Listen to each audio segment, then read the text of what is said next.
To silent learning. Akhila miss ആണ്. So ദാ നമ്മുടെ LSS എക്സാമിന്റെ ഒക്കെ ഡേറ്റ് ഒക്കെ വന്നു കഴിഞ്ഞു. അതുകൊണ്ട് തന്നെ എന്റെ മക്കൾ എല്ലാവരും അതിനുവേണ്ടി അടിപൊളിയായിട്ട് തയ്യാറെടുത്തോണ്ടിരിക്കുകയായിരിക്കും.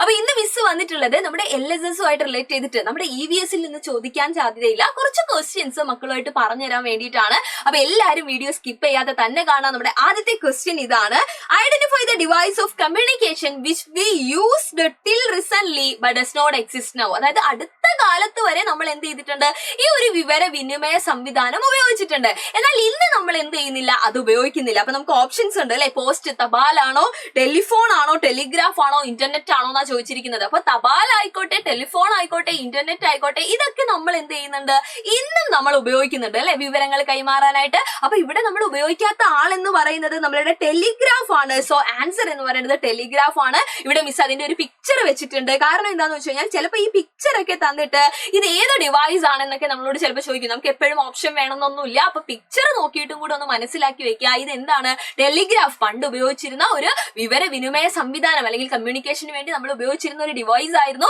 ഇന്ന് നമ്മൾ ഇത് ഉപയോഗിക്കാറില്ല എന്ന് മാത്രം. അപ്പൊ പിക്ചറും നോക്കി വെക്കുക, ടെലിഗ്രാഫ് ആണ് ഇതിന്റെ പേരെന്നുള്ളത് ഓർമ്മയിൽ വെച്ചേക്കുക.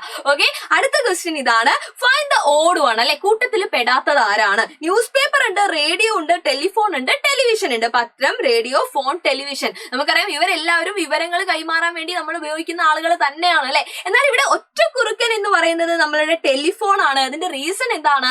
ടെലിഫോൺ എന്ന് പറഞ്ഞു കഴിഞ്ഞാൽ നമ്മൾ വ്യക്തികൾ ഇൻഡിവിജ്വൽ ആയിട്ട് എന്ത് ചെയ്യാൻ വേണ്ടിയിട്ട്, വിശേഷം പറയാനും വിവരങ്ങൾ കൈമാറ്റം ചെയ്യാനും ഒക്കെ ആയിട്ട് അല്ലെ, കൈമാറ്റം ചെയ്യാനൊക്കെ ആയിട്ട് നമ്മൾ യൂസ് ചെയ്യുന്നതാണ്.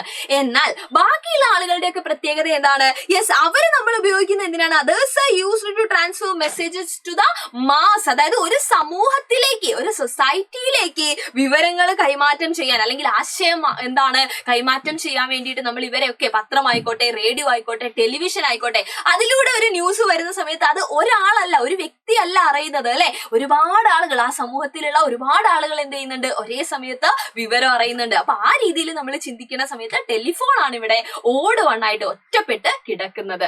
ഓക്കെ, അടുത്ത ക്വസ്റ്റ്യൻ ഇതാണ്: which of the following statement is not related to Kerala state? Kerala സംസ്ഥാനമായിട്ട് ബന്ധപ്പെടാത്ത സ്റ്റേറ്റ്മെന്റ് ആണ്. അപ്പൊ ബന്ധപ്പെട്ട സ്റ്റേറ്റ്മെന്റ് അറിയുമെങ്കിൽ ബന്ധപ്പെടാത്ത നമുക്ക് ഈസി ആയിട്ട് കണ്ടുപിടിക്കാം അല്ലെ.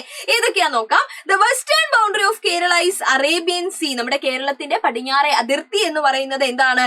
അറബിക്കടല എന്നാ പറയുന്നത്. സത്യമാണ് അല്ലെ. അപ്പൊ ഞാനിവിടെ ടിക്ക് ഇട്ടത് അത് റെഡിയാണ് എന്ന് കാണിക്കാൻ വേണ്ടിയിട്ടാണ്. നമ്മൾ ഉത്തരവല്ല കേട്ടോ. അടുത്തത് എന്താണ്? ഉത്തരം എന്തായിരുന്നു? യെസ്, തെറ്റായത് തെരഞ്ഞെടുക്കാൻ വേണ്ടിയിട്ടായിരുന്നു. അടുത്ത ക്വസ്റ്റ്യൻ എന്ന് പറയുന്നത്, യെസ്, അടുത്ത സ്റ്റേറ്റ്മെന്റ് എന്ന് പറയുന്നത് the district at the southern end of Kerala is Thiruvananthapuram. കേരളത്തിന്റെ യെസ് തെക്ക് ഭാഗത്ത് സൗത്തേൺ സൈഡിലുള്ള ഡിസ്ട്രിക്ട് എന്ന് പറയുന്നത് ട്രിവാൻഡ്രം, തിരുവനന്തപുരം ആണെന്നാ പറയുന്നത്. കറക്റ്റ് ആണ് അല്ലെ, അതും ശരിയാണ്. The state Goa is located on the eastern border of Kerala. കേരളത്തിന്റെ കിഴക്കേ അതിർത്തി ഗോവയാണെന്ന് പറഞ്ഞിരിക്കുകയാണ്. അപ്പൊ നമുക്ക് കത്തി, ഗോവ എന്ന് പറയുന്നത് ഒരിക്കലും കേരള സംസ്ഥാനത്തിന്റെ എന്തല്ല, അതിർത്തിയിൽ വരുന്ന ആളാണോ, അയൽ സംസ്ഥാനമാണോ, തൊട്ടടുത്ത് വരുന്ന അതിരായിട്ട് അല്ലെങ്കിൽ ബോർഡർ ആയിട്ട് വരുന്ന ആളാണോ? അല്ല. അപ്പൊ ഈ തന്നിട്ടുള്ള ഈ സ്റ്റേറ്റ്മെന്റിൽ ഇപ്പൊ പറഞ്ഞിട്ടുള്ള സ്റ്റേറ്റ്മെന്റ് എന്ന് പറയുന്നത് റോങ് ആണ് അല്ലെ. അപ്പൊ നമ്മളോട് റോങ് ആയിട്ടുള്ള ആളെ തിരഞ്ഞെടുക്കാനായിരുന്നു പറഞ്ഞിട്ടുണ്ടായിരുന്നത്. സോ നമുക്ക് ഇത് മാർക്ക് ചെയ്യാം. And last, the district at the northern end of Kerala is Kasaragod. Kasaragod ആണ് ഏറ്റവും വടക്ക് ഭാഗത്തുള്ളത് എന്നാ പറയുന്നത്.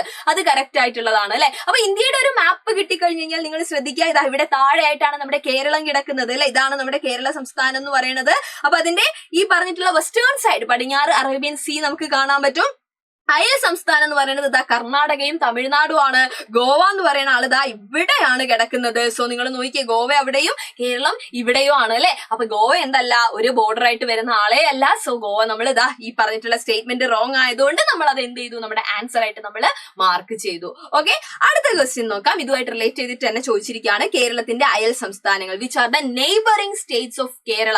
നമ്മൾ പറഞ്ഞു ഓപ്ഷന്റെ ഒന്നും ആവശ്യം നമുക്കില്ല. ഇന്ത്യയുടെ ആ ഒരു മാപ്പ് നമ്മുടെ മൈൻഡിൽ ഉണ്ടെങ്കിൽ നമുക്ക് ആൻസർ കിട്ടും അല്ലെ. കേരളത്തിന്റെ തൊട്ടടുത്ത് നിൽക്കുന്ന ആളെന്ന് പറയുന്നത് കർണാടകയും തമിഴ്നാടും ആണ്. സോ അവർ രണ്ടുപേരും, option B, Tamil Nadu and Karnataka, നമുക്ക് ഈ തന്നിട്ടുള്ളതിൽ നിന്ന് മാർക്ക് ചെയ്യാനായിട്ട് പറ്റും. ഓക്കെ, അപ്പൊ ഇന്ത്യയുടെ മാപ്പ് ആയിക്കോട്ടെ, കേരളത്തിന്റെ മാപ്പ് ആയിക്കോട്ടെ, ഇതിനെ പറ്റിയൊക്കെ ഒരു ഐഡിയ ഉണ്ടെങ്കിൽ മാത്രമേ ഇത്തരത്തിൽ വരുന്ന ചോദ്യങ്ങൾ നമുക്ക് എന്ത് ചെയ്യാൻ പറ്റുള്ളൂ, ഈസി ആയിട്ട് നമുക്ക് ഉത്തരങ്ങൾ കണ്ടുപിടിക്കാൻ പറ്റുള്ളൂ. ഈ ചോദ്യങ്ങളൊന്നും പോരല്ല, ഇനിയും ഒരുപാട് ക്വസ്റ്റ്യൻസ് നമ്മുടെ EVSൽ നമുക്ക് പഠിക്കാനുണ്ട്.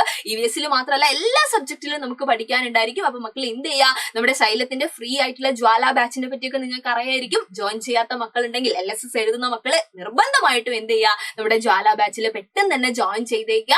ആൻഡ് അവിടെ നടക്കുന്ന കാര്യങ്ങളെല്ലാം അല്ലെങ്കിൽ അവിടെ നടക്കുന്ന ക്ലാസ്സുകളെല്ലാം അടിപൊളിയായിട്ട് കണ്ടിട്ട് എന്ത് ചെയ്യുക, നമ്മുടെ LSS എക്സാമിന് വേണ്ടിയിട്ട് തയ്യാറെടുക്കുക. ഓക്കെ, അപ്പൊ നിങ്ങൾക്ക് ഇന്നത്തെ വീഡിയോ ഇഷ്ടപ്പെട്ടിട്ടുണ്ടെങ്കിൽ നിങ്ങളുടെ LSS എക്സാം എഴുതുന്ന എല്ലാ ഫ്രണ്ട്സിനും നമ്മുടെ വീഡിയോ ഷെയർ ചെയ്ത് കൊടുക്കുക ആൻഡ് ലൈക്ക് ചെയ്യാൻ മറക്കണ്ട. അപ്പൊ എല്ലാവർക്കും thank you so much and by.